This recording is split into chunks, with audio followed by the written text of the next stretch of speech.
Hello everyone and welcome to the Butler Beat. I'm Tyler Springer. Well, some relief may be in sight for the seemingly endless problem of parking at Butler. A new parking garage in more than 1,000 parking spaces is under construction between Hinkle Fieldhouse and Clues Hall. The facility should be ready to go in August 2015. Here to talk about this newest building on Butler's campus is the Chief of Staff and Executive Director of Public Safety, Ben Hunter. Thank you so much for being here today, Ben. And Thank you. So let's talk about this progress a little bit. Are we still on schedule? So far, we're still on schedule, and we hope for a mild winter. Right, obviously. And is the construction just a big hole in the ground right now, or is there any progress underway? No, the progress is they've put up a large tower crane, and to our knowledge, this is the first time on any capital project at Butler University that we've had a tower crane on campus. They've started pouring a little bit of concrete in the footers.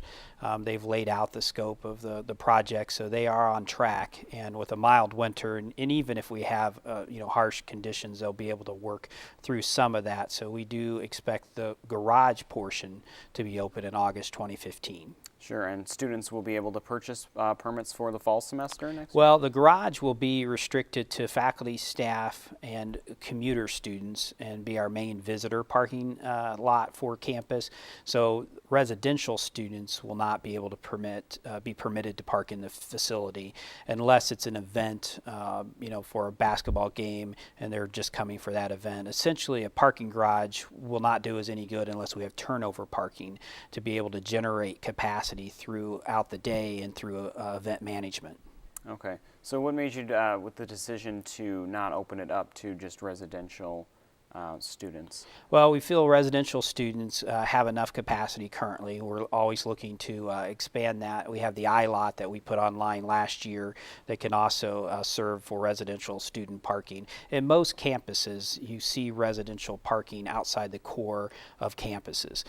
So the academic loop, where all that resides, and this garage is going behind Clues. So it's in a good spot for our academic loop, our events with the theater, with Hinkle Fieldhouse and the games. So we do need turnover parking, and that's been our biggest challenge. Residential parking is not turnover parking. There are some students that may not move their car for 3 months at a time, and so we need that ability and flexibility to move cars in and out, and that's what the garage will, the main purpose of the garage will be. And I mean, over 1,000 spaces, that's a lot of spaces. Is that going to be filled up, do you expect, by faculty and staff? No, I mean, during the day, we do not have, I would argue we don't necessarily have a parking problem. We have a parking convenience issue. Everyone wants to park at their front door, whether it's an academic building or a residential facility, and walk right in. And that's not the norm at most college campuses throughout this country. So our main need is to develop enough parking for event management. And so it'll be those major events that you'll probably see that facility maxed out. But during the day, it will not be maxed out, but it will ebb and flow depending on what's going on throughout the academic week. And for those events going on at Hinkle or Clues in the evening hours, is there going to be a pay-per-use system, or how will that work? There will be. We don't know what that's going to be just yet. We're doing an analysis. We've obviously done a business pro forma. We want to make sure we maximize that. We're putting some finances behind it to see what our best practices, what we can generate revenue to assist in the debt service for the facility. We're still going through a lot of those analysis again to see what the right price point is to park for an event here at Butler's campus. And let's say there's a big event going on and maybe a faculty or staff member is working into the evening and they have their car parked in the garage. Will they have to move it for the event? No, we don't anticipate that. Working late into the evening hours, you typically don't see the workforce that you see during the regular business day. So we don't anticipate those kind of needs. We'll carve those kind of things out as we develop policies for that facility. And what about on the public safety side of things? Obviously, it's a big parking garage, and it would be easy for someone to say, well, what about the safety concerns at night? Are there cameras going to be installed in this garage? It's a great question. We've done a lot of analysis into the safety. In fact, it's a flat deck system, and a flat deck system tends to be safer because no matter where you park, you can see the entire floor. We've put systems in place to have cameras throughout the facility. I think there's up to 40 some cameras that are initially planned that could give or take, depending on the construction, and as things get mapped out, we're continually reviewing that.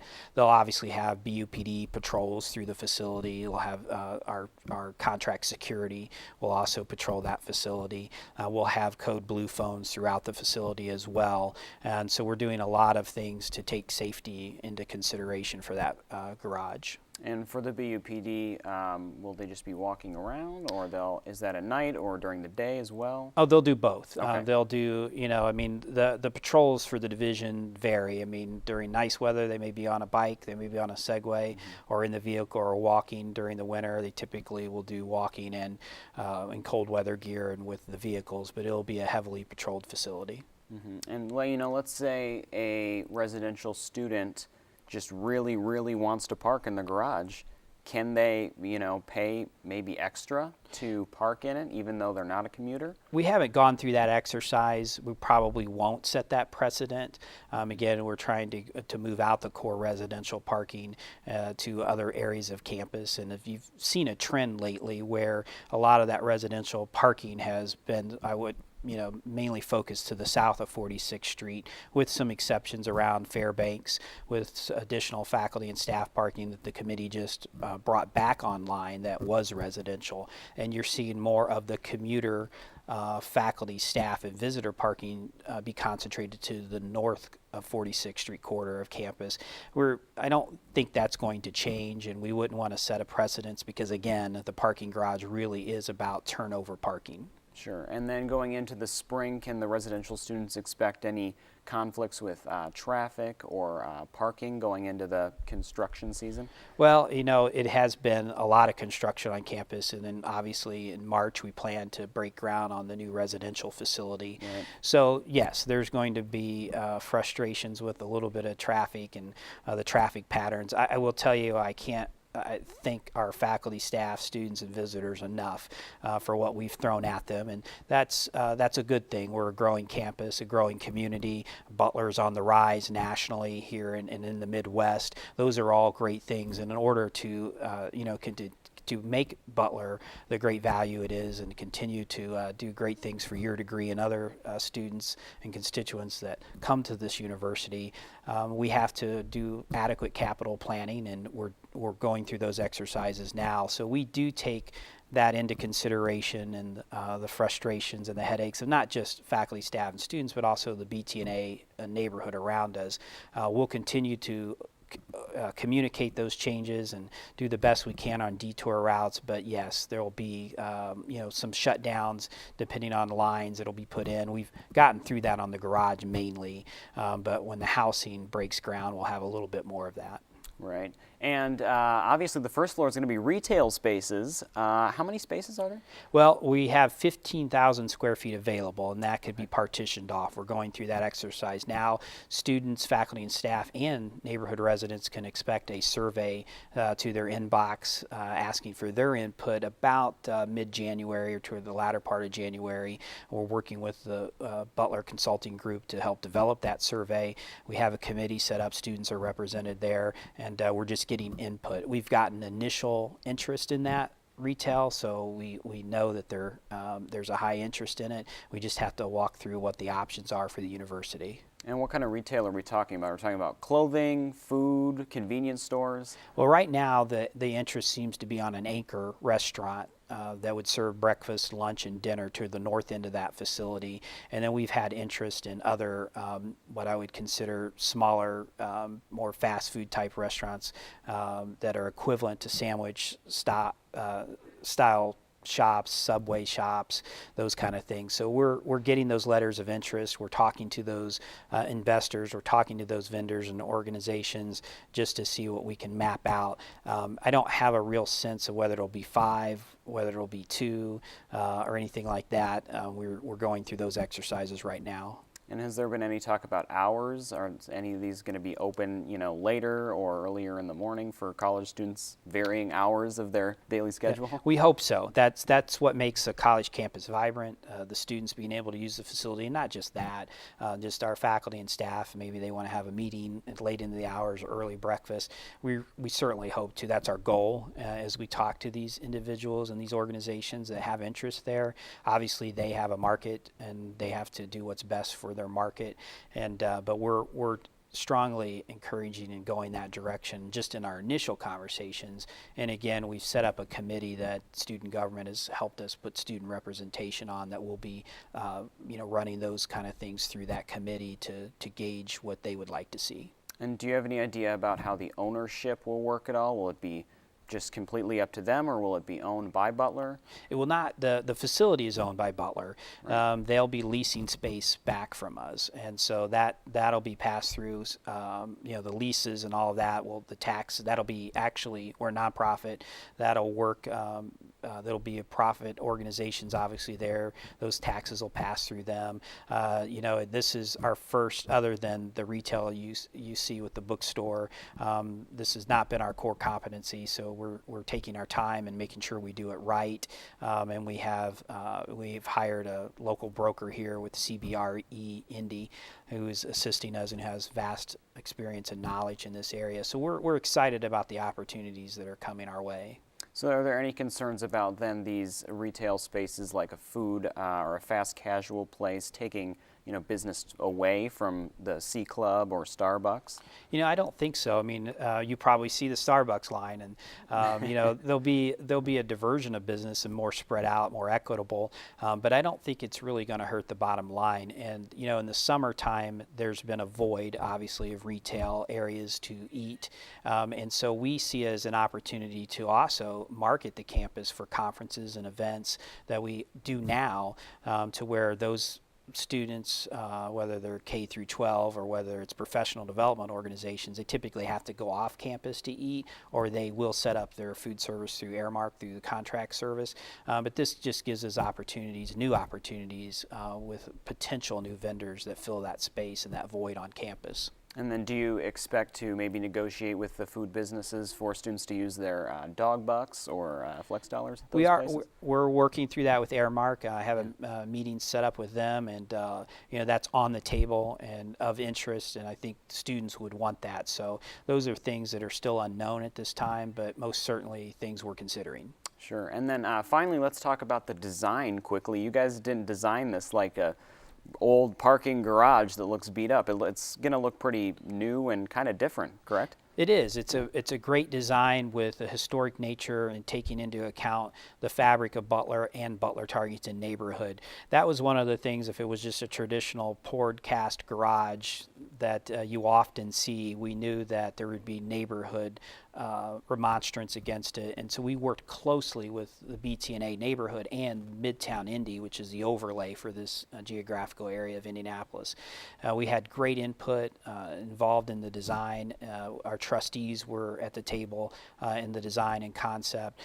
It does not add a significant amount of cost to the project, believe it or not, because of what you're seeing. A lot of that from the first level up is actually just stamped concrete. It's amazing what they can do with these facilities now. With the example, I look at Lucas Oil as an example. It's not all brick, but it looks it's a brick facade that's real thin veneer, but it's not full brick. So those are the kind of things we've done to value engineer and keep down the cost. Sure.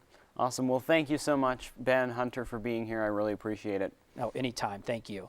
And I'm Tyler Springer. You've been watching the Butler Beat. Again, students can expect the parking garage to be opened in August of 2015.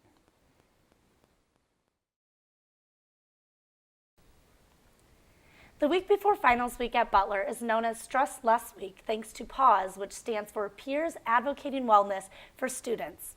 PAWS sponsors many fun, relaxing programs to help Butler students cope with all of the exams, projects, and presentations associated with finals week.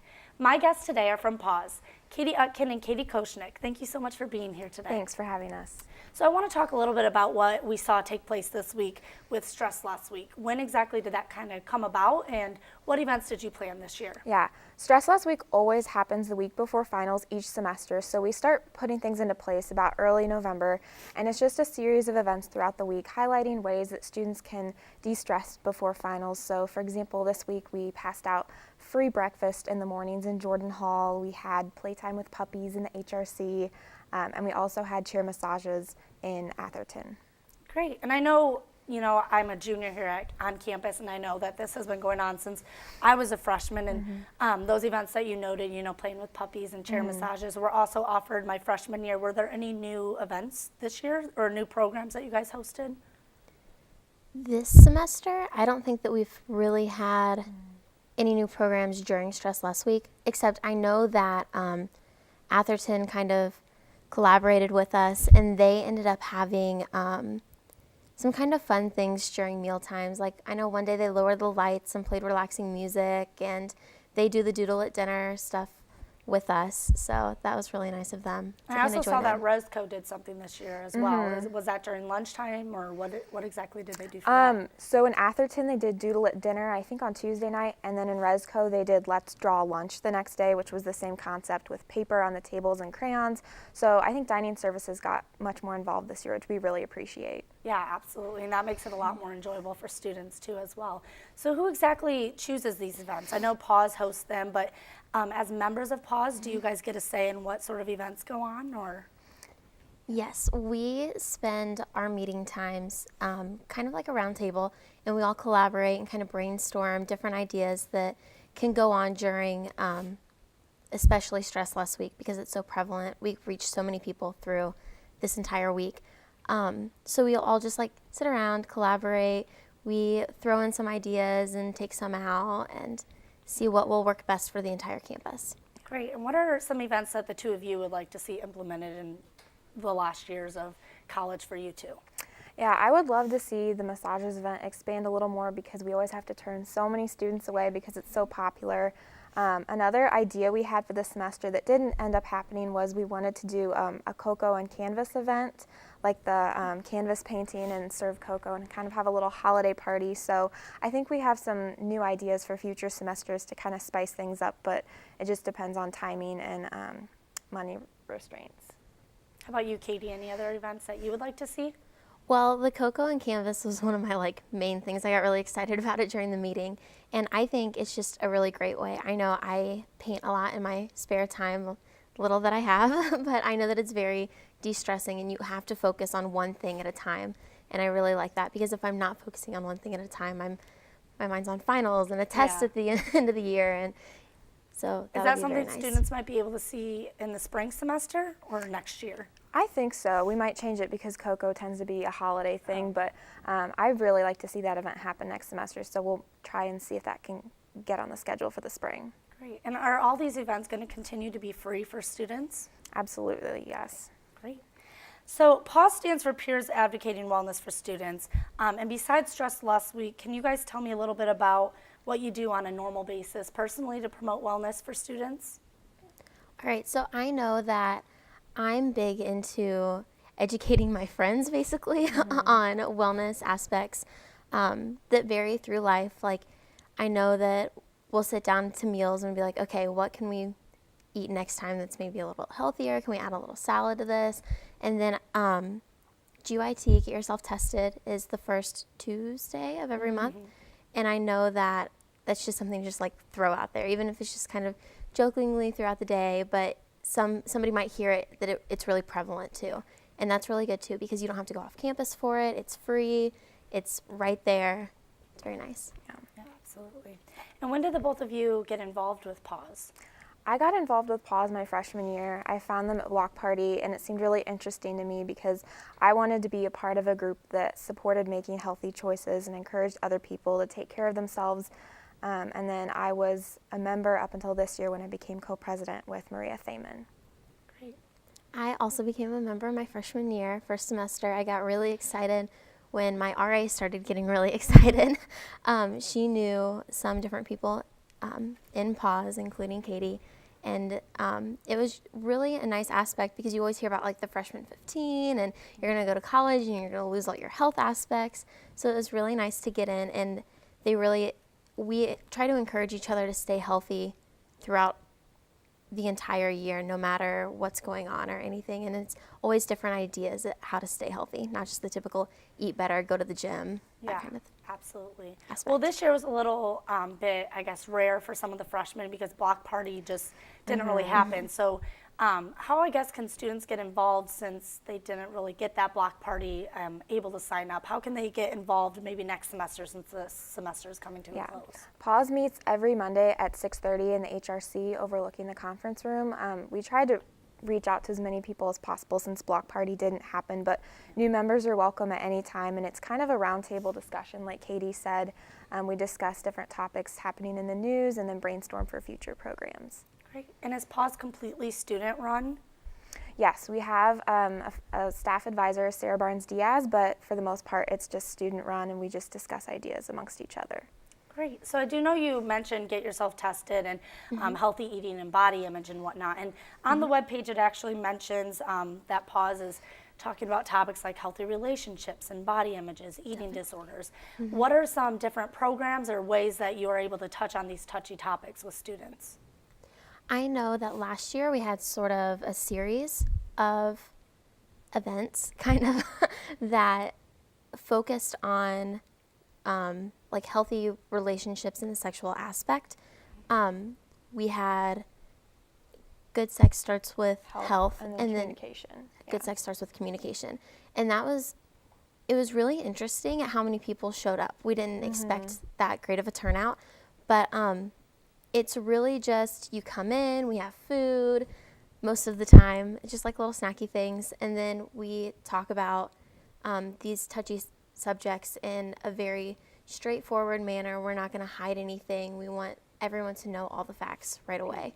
So we try to make it as open as we can. Yeah, and then recently, last month, we had a long-distance relationships program where we had a panel of PAW students talking about their experience in long-distance relationships, kind of transitioning into being a long-distance couple. And how many people come to your programs? Is it normally a very large turnout, or does it kind of depend on the topic? It kind of depends, but a lot of times we have at least 30 people there. One of our biggest events last year about mental health, called Unspoken, had about 60 people, and we were in the pharmacy building and filled a lecture hall, so that was really exciting for us. Wow, that's great. So what are some events that students can look forward to Pause hosting in the spring then? We'd love to have a program, not exactly like Stress Less Week, but one centered on sleep and stress and anxiety. We really like to program on mental health. We might also do one along the lines of the Good Sex series and add something to that too, and then maybe a nutrition program as well. Great. And at these events, are you guys kind of able to share your own personal stories, as in if you're not getting sleep or getting stress, or how do these programs kind of look for students? Yeah, we usually have an expert come in, either like Brooke, the dietitian, or somebody who has knowledge on the topic, but then a Pause student usually introduces the program, and we usually have people share their experiences because we feel like that peer-to-peer education is what's most valuable. Great. So besides, the dietitian and whatnot, what are other departments that you're able to work with on Butler's campus? Do you guys utilize the volunteer center or the HRC consultant or consultations and stuff like that? Or what exactly are you guys able to work with, I guess? You work more with this than I do. So besides the dietitian, we work a lot with counseling and consultation services, so we do tend to kind of stay in that HRC family of individuals, but we've also worked with dining services for planning Stress Less Week, and we hope to reach out to more departments on campus as well. Great. And dining services is something that kind of comes up a lot of times, especially freshman year, for a lot of those students who have to eat in Atherton Union and C Club. And I've definitely seen a change in healthy behavior and better food there. But how closely do you guys work with them in making sure that healthy options are provided? We don't really necessarily sit down and meet with them about what they're providing, but we've had programs involving them and the nutritionist. Like we had a freshman 15 program at the beginning of the year that was held in Atherton, and we talked through healthy tips and how to make healthy choices in the dining hall. And there's times when Brooke, the dietitian, will be there and provide advice on what to get in Atherton versus maybe what to avoid. Okay, great. And so are you guys eating at Atherton, or how do you guys kind of implement a healthy eating style with your friends? With my friends, I know that we kind of keep checks and balances. So we understand that there are points in the week where you need a little bit more than just a salad. But we also try to make sure that we're not snacking all the time, or if we are snacking, they're healthy snacks like nuts or trail mix instead of M&Ms and Hershey bars. Yeah. So, I think it's important to do everything in moderation, so not to deprive yourself of a slice of pizza or a dessert, but just not to go overboard with it. Yeah, and it's proven that when you're stressed, you eat a little bit unhealthier. So with finals coming up, students are visiting Starbucks a lot to stay awake and probably not, eating the most healthy things. What are some tips for that? I would say try to cut back on the caffeine a little bit because that will interfere with your sleep, and sleep is really important during finals week. And just trying to get in your fruits and vegetables. I know it's hard, but trying to avoid the junk food as much as possible. Absolutely. I second that 100%. I found that if I eat more fruits and vegetables instead of processed foods, that I'll feel better. And when I feel better, I test better. It's just personal, but I think it applies to everybody. Yeah, absolutely. So just to kind of end this interview, can you guys give students on Butler just a little piece of advice on how to stay healthy during finals week and, maybe study tips or something like that? I saw an infographic on Pinterest the other day with a quote I really liked, and it said, make sure that doing nothing is on your to-do list. And I think that's really important. You can make a to-do list with all the studying you have to do and all the things you need to get done before next week, but it's really important to take 5 or 10 minutes just to do something, whether it's yoga, breathing deeply, watching a Netflix episode, just something to get away from things and clear your head. Absolutely.